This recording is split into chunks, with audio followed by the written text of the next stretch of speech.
ஹாய்ங்க. இன்றைக்கி என்னோடய ஸ்டைலில் சிக்கன் கிரேவி எப்படி பண்ணுறதுன்னு தாங்க பார்க்க போகிறோம். வாங்க வீடியோக்குள்ளே போகலாம். This video sponsor by SPO digital marketing. SPO digital marketing இந்த வேலை வீட்டில் இருந்தே பண்ணுற மாதிரி பார்ட் டைமாகவும் பண்ணலாம். அதே மாதிரி ஸ்டூடெண்ட்டு, ஹவுஸ் ஒய்ஃபு, வேலை தேடுறவங்க, அதே போல் மொபைலில் ஒர்க் பண்ணுற மாதிரி தான். நமக்கு சோஷியல் மீடியா பற்றியும் கொஞ்சம் தெரிஞ்சிருக்கணும். ஓகேங்களா? எந்த டைம்லனாலும் நீங்கள் ஒர்க் பண்ணலாம். அப்படி உங்களுக்கு விருப்பம் இருந்தால் இந்த நம்பருக்கு கான்டாக்ட் பண்ணுங்கள் வாட்ஸ்அப்பில். ஸ்கிப் பண்ணாதீங்க. பெரிய தப்பு. தினம் 300 ரூபாய் சம்பாதிக்க அரிய வாய்ப்பு. இன்ஸ்டாகிராம், ஃபேஸ்புக் பயன்படுத்த தெரிந்தால் போதும். Content post and content publishing மூலமா தினம் 300 ரூபாய் சம்பாதிக்கலாம். இந்த வேலை செய்ய 5 நிமிடம் போதும். Work training support, group communication support, all language customer live chat support, முக்கியமா சொந்தமா ஒரு பிசினஸ் ஸ்டார்ட் பண்ற அளவுக்கு உங்களால கற்றுக்கொள்ளவும் முடியும், சம்பாதிக்கவும் முடியும். இந்த வேலை வாய்ப்பு வழங்குவது 5 வருடத்திற்கு மேல ரன் ஆகிட்டு இருக்க நம்ம தமிழ்நாட்டு company school of business organisation private limited. மேலும் விவரங்களுக்கு டிஸ்கிரிப்ஷன்ல கொடுத்திருக்க நம்பருக்கு வாட்ஸ்அப் பண்ணுங்க. ஹாய்ங்க. இன்றைக்கி என்னோடய ஸ்டைலில் சிக்கன் கிரேவி பண்ண போகிறேங்க. அதுக்கு தேவையான பொருளை தான் எடுத்து வச்சுருக்கேன். பார்த்துக்குங்க. ஏலக்காய், பட்டை, பூ, இதுக்கு பேர் என்னன்னு தெரியாது. இதுக்கு பேர் பெருஞ்சீரகம். ஓகேங்களா? அதுக்கடுத்து வெங்காயம் தேவையான அளவுக்கு வெட்டி வச்சுருக்கேங்க. மீடியம் சைஸில் ஒரு 2 வெங்காயம், ஒரு 10 சின்ன வெங்காயம் வெட்டி வச்சுருக்கேன். தேவையான அளவுக்கு பூண்டு, கருவேப்பிலை, கொத்தமல்லி எடுத்து வச்சுருக்கேன். ஒரு மீடியம் சைஸில் ஒரு 2 தக்காளி. ஏன்னா கறி பார்த்திங்களா, 1/2 கிலோ தான் வாங்கியிருக்கிறது. அதில் மேக்ஸிமம் ஒரு 400 கிராமுக்கு இருக்கும் தாராளமாக. ஓகேங்களா? இந்த அளவுக்கு தான் நம்ம எடுத்து வச்சுருக்கோம். ஓகேங்களா? வாங்க அடுத்தது சமைக்க போகலாம். இப்போது தேவையான அளவுக்கு எண்ணெய் எல்லாம் ஊற்றியாச்சுங்க. எண்ணெய் ரெடியாக காஞ்சி தயாராக இருக்குது. நம்ம மசாலாலாம் போட்டுடலாம். கொஞ்சம் இதெல்லாம் வாசனைக்கு தாங்க. இது ரொம்ப சாப்பிட முடியாது, அதனால் வாசனைக்காக தான் கொஞ்சம் கொஞ்சம் போடுறேன். ஓகேங்க, பொரிஞ்சிருச்சு. அடுத்து பூண்டு சேர்த்துக்கலாம். அடுத்து கருவேப்பிலை சேர்த்துக்கலாம். பூண்டெல்லாம் நசுக்கி போட மாட்டாங்க. எங்கள் பையனுக்கு பூண்டு நல்லா பெருசு பெருசாக இதே மாதிரி இருந்தால் தான் நல்லா இருக்கணுவான். அதனால நசுக்கி எல்லாம் போட மாட்டேன். கறி குழம்புன்னு அப்படி தான் பண்ணுறது. அடுத்தது வெங்காயம் சேர்த்துக்கலாங்க.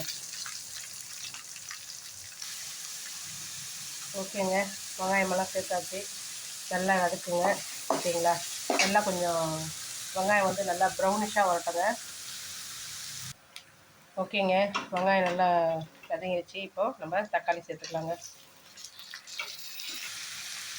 இப்போது தக்காளி வெங்காயம் வதங்கிறதுக்கு கொஞ்சம் லைட்டாக சால்ட்டை சேர்த்துக்கலாங்க.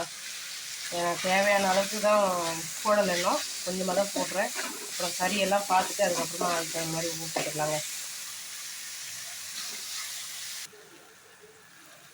தக்காளி வெங்காயமெல்லாம் நல்லா வதங்கிருச்சுங்க. இப்போது இஞ்சி பூண்டு பேஸ்ட்டுங்க இந்த அளவுக்கு போட்டுக்குங்க.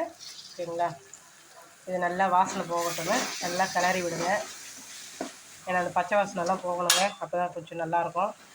நல்லா எண்ணெயிலே கொஞ்சம் வாசனை போகிற அளவுக்கு வதக்கி விடுங்க. அடுத்தது நம்ம அலசி வச்சுக்கிற கறி எடுத்து சேர்த்துடலாங்க.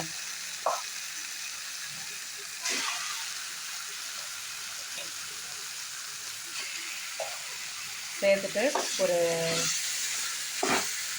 மீடியம் இதில் ஒரு 5 மினிட்ஸ் வைங்க. அதுக்கப்புறமா நம்ம மசாலாலாம் சேர்த்துக்கலாம். ஓகேங்களா? ஓகேங்க, கறி நல்லா எண்ணெயில் வெந்துருச்சுங்க. ஏன்னா நம்ம கிரேவி பண்ண போகிறோம், அதனால கொஞ்சம் நல்லா கறி எண்ணெயிலே வேக வச்சோம்னா கொஞ்சம் டேஸ்ட்டு நல்லாயிருக்கும். ஓகேங்களா? அதே சமயம் இந்த கறி வேகிற 5 நிமிஷத்தில் நீங்கள் என்ன பண்ணீங்கன்னு கேட்கலாம்.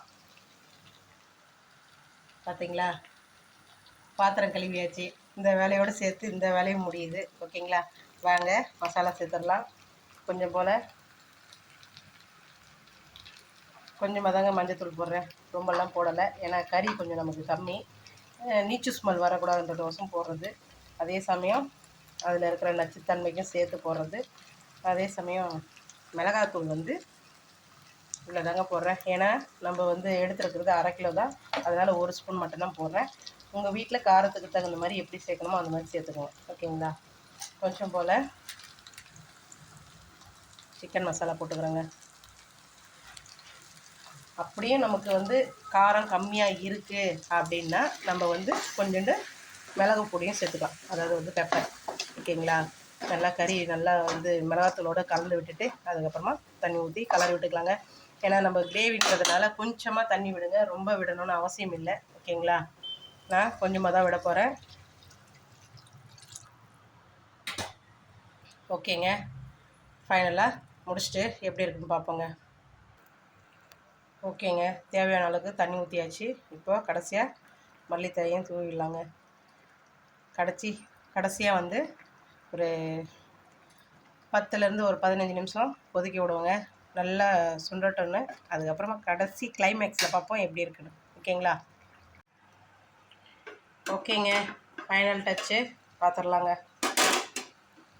பார்த்தீங்களா, தண்ணியெல்லாம் சுத்தமாக சுண்டிடுச்சு. என்னோடய ஸ்டைலில் கிரேவி செஞ்சுருக்கேன், சிக்கன் கிரேவி. எப்படி இருக்குன்னு நீங்களும் ட்ரை பண்ணி பாருங்கள். ட்ரை பண்ணி பார்த்துட்டு எப்படி இருந்ததுன்னு கமெண்ட் பண்ணுங்கள். என்னோடய சேனல் பிடிச்சிருந்தா சப்ஸ்கிரைபு பண்ணுங்கள், பெல் ஐக்கானை தட்டுங்க. வீடியோ பிடிச்சிருந்தா ஷேர் பண்ணுங்கள், லைக் பண்ணுங்கள். ஓகே ஃப்ரெண்ட்ஸ், நெக்ஸ்ட் வீடியோவில் பார்ப்போம். பாய்.